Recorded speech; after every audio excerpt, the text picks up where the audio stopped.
एक बात बताओ, क्या आपने कभी सोचा है कि एक नंगी पीठ वाला इंसान जिसके हाथ में सिर्फ एक लकड़ी की लाठी थी, उसने दुनिया की सबसे बड़ी सल्तनत की नींव कैसे हिला दी।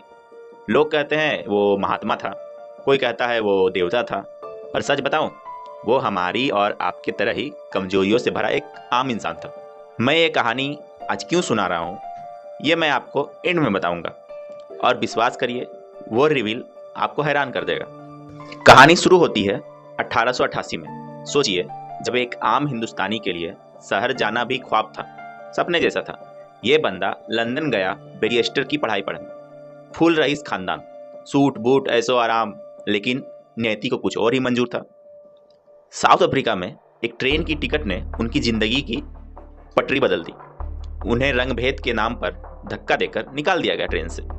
उस रात ठंड में प्लेटफॉर्म पर बैठे मोहनदास ने यह नहीं सोचा कि मैं बदला लूंगा।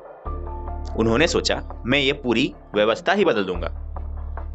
एक किस्सा है जो अक्सर हिस्ट्री की किताबों में दब जाती है। साउथ अफ्रीका में एक नौकरानी थी जिसे अंग्रेजों ने 2 दिन छुट्टी नहीं दी। जब वो घर लौटी तो उसका 3 महीने का बच्चा भूख से दम तोड़ चुका था।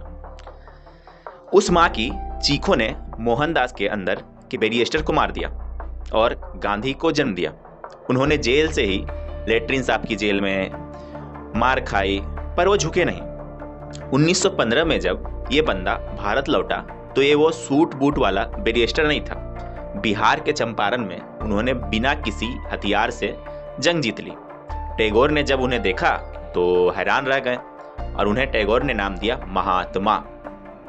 महात्मा वो नहीं जो चमत्कार करे, महात्मा वो है जिसकी चेतना इतनी बड़ी हो जाए कि पूरा देश उसका अपना परिवार बन जाए।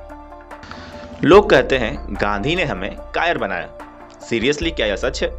उस बंदे ने कहा था, अगर कायरता और हिंसा में से चुनना हो कोई एक को तो हिंसा चुन लो, पर अहिंसा तो साहस का काम है। उन्होंने डंडा उठाया पर मारने के लिए नहीं, खुद को सहारा देने के लिए। उन्होंने अंग्रेजों को वहां चोट मारी जहां उन्हें सबसे ज्यादा दर्द होता है, उनके बिजनेस पर। उनका चरखा सिर्फ एक लकड़ी का ढांचा नहीं था, वो ब्रिटिश एम्पायर की इकोनॉमी पर एक सर्जिकल स्ट्राइक थी।